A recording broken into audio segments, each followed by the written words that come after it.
So we're here with Bumblefoot from good old GNR. Yeah. Now, recently you've been putting together songs that you've been making available for download on your website. This is true, sir, yes. 7 so far. What are the plans?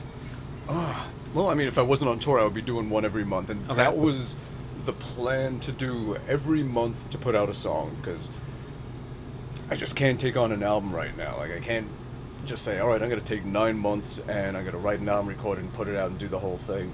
It's much easier to just put out a steady stream of music, one song at a time.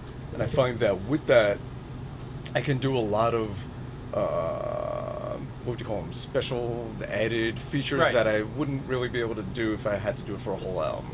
It's just too much. So what I've been doing is I would put out a song, either a cover or an original song, and I would put it out in, the usual, MP3 or AAC, but then also WAV and FLAC and Right. and the higher end uncompressed types of files and stuff. I do an instrumental version for people that want to sing along On top with of it. it? People that can't stand my voice. This way they can just have the music and not hear me, Singing on top. Yeah. So Was there a plan to take these songs, like when you get to like 10 or 12, and compile it into an album for sale, or was that not? Yeah. Because a lot of people did ask me about that, and at first I wasn't thinking about it, but give the people what they want. If the Right. people are saying, hey, we'd like to have an album of it, give them an album. So that's something that I was thinking about doing, is that maybe adding a few extra songs that weren't put out on that song a month thing, and have a whole album of that. With the tour, I don't know when I'll be able to do that though. The never-ending tour. It started off at like 6 shows, and now it keeps going, right? But let me just finish with this. You did a song with Accept's new lead singer, Mark Tornillo. Yeah. Tornillo. How was that? And how do you find Mark in his role as Accept lead singer? Well, in Accept, I love him. I mean, Yeah. I think like most people, like everyone is a bit of a purist, and it's like, the one that you started with is the one that you always think of as the main one. But I gotta say, Mark, the album he did with them is my favorite one I ever heard. Blood And for me, Nations. so It's good. heavy and Give him the axe!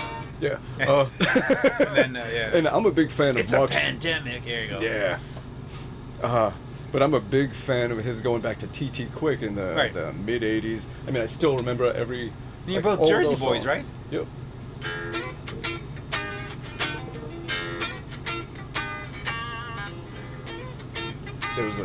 They had such great songs.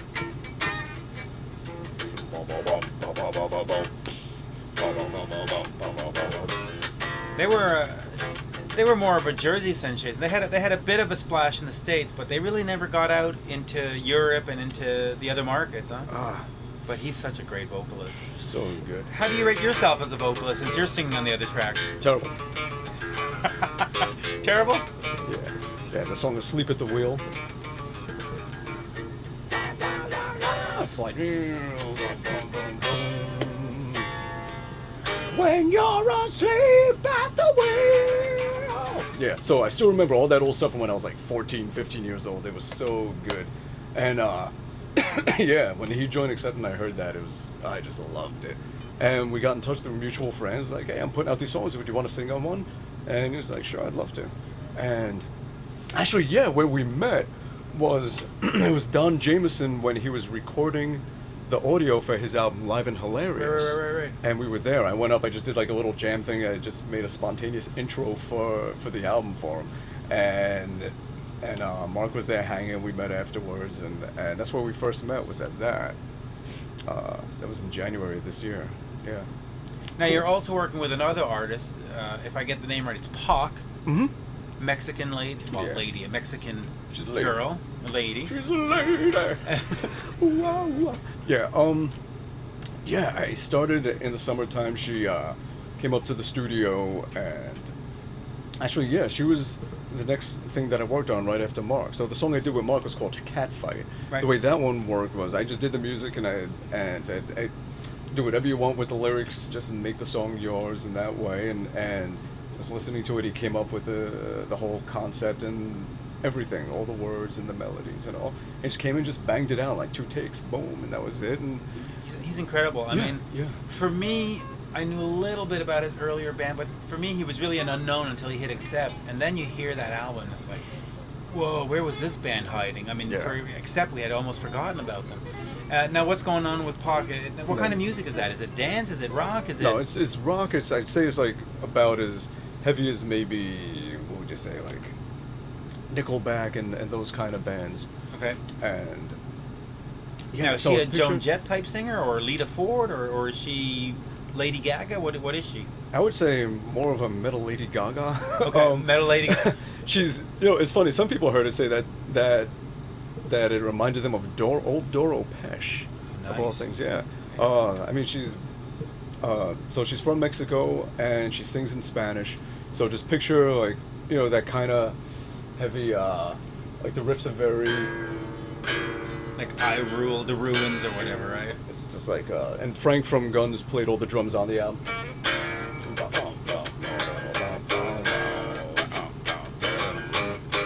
Like those kind of, boom, yeah. So it's like that kind of stuff. Like so it's hard rock with really good Spanish female-fronted vocals going on with it.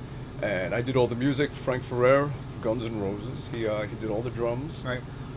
You produced it. Yeah. Did all the the engineering, the co-writing, the rewriting.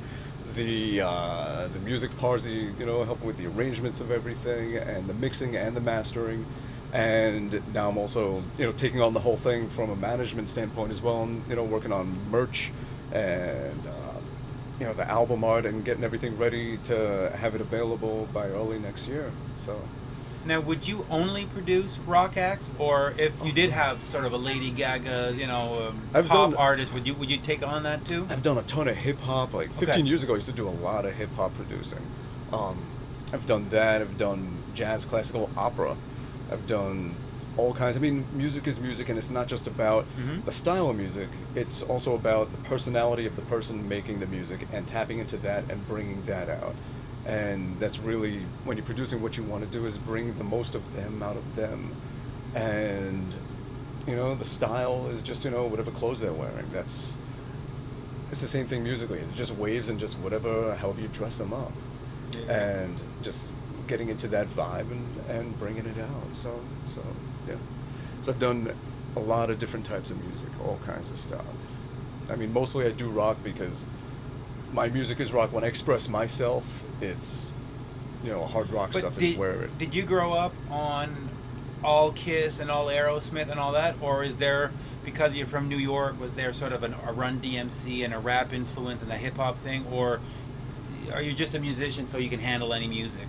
Well, in the, mid-'70s, I had heard Kiss Alive album in 75, and that is what made me... That was my first love. That was the first thing that really got me inspired and excited. And because it's awesome.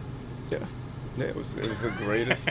It was the album that launched 1,000 other bands, and so it was that. Also the Beatles. I was a big lover of the Beatles.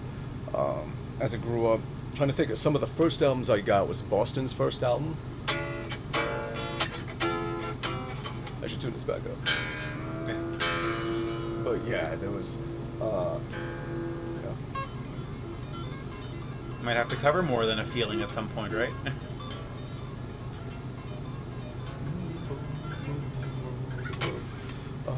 So